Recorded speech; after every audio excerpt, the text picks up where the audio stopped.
Welcome back. We're talking with Dawn about those important questions we need to ask ourselves and really take some time to think about the answers and dig deep. So what's the third question we need to ask? Yeah, so once you've got ownership and passion, then you ask about tenacity, because tenacity is about, am I willing to pursue this dream even if it doesn't go as planned?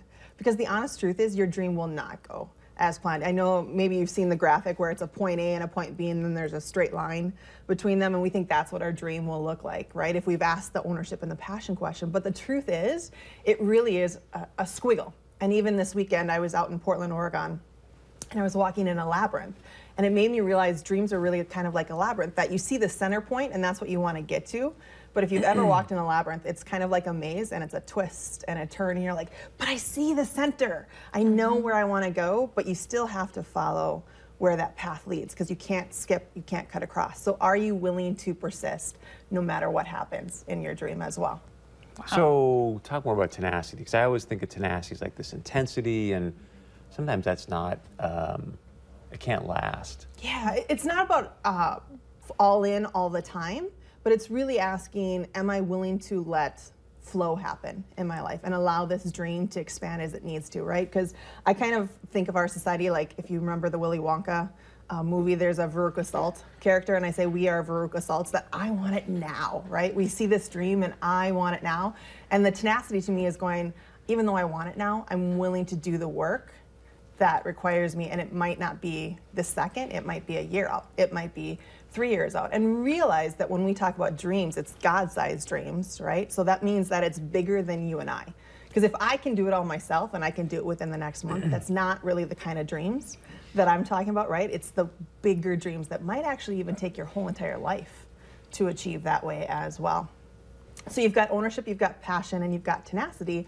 And then the last one is significance, and asking, does my dream add value to others, right? A dream, a God-sized dream, is not about you.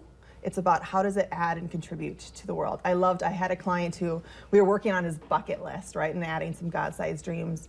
And all of a sudden he said, you know, I don't want to just travel, I want to travel with people. And so one of the items he had on his bucket list was he wanted to visit the Eiffel Tower in Paris, right?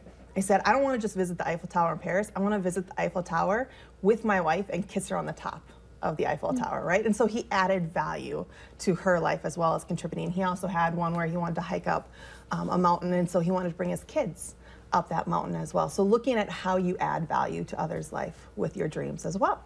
And it's hard, because on one hand you're telling us to look at what do you really want to do, but it also needs to have more purpose than just pleasing yourself then. Yeah, it's not just about, you know, do I want 6 figures in my life? Do I want to have this job title? It's really about the bigger picture. And those are the most successful dreamers, are the ones who say, even, you know, going back to that Spanx story, she wanted it because she wanted to make women's lives easier so that they could, you know, feel confident as they went out into the world. It wasn't just about, I want to create this product so that I can be a multi-millionaire. It had a bigger purpose and contribution that way as well. Wow.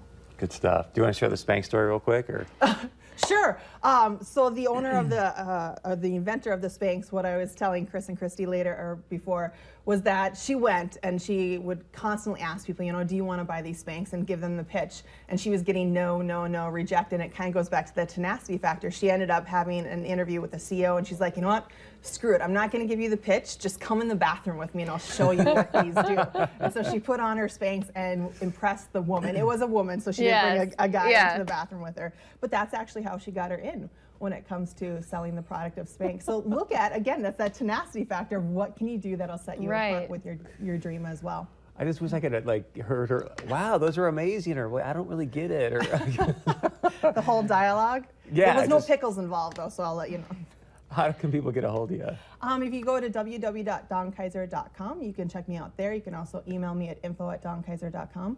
And I do actually have a webinar that's coming up called Made to Flourish, so you can find that on the website as well. Perfect. I love that. Yeah. All right, stick around. When we come back, we're going to tell you how you can get through the holidays without putting on some extra LBs right after this.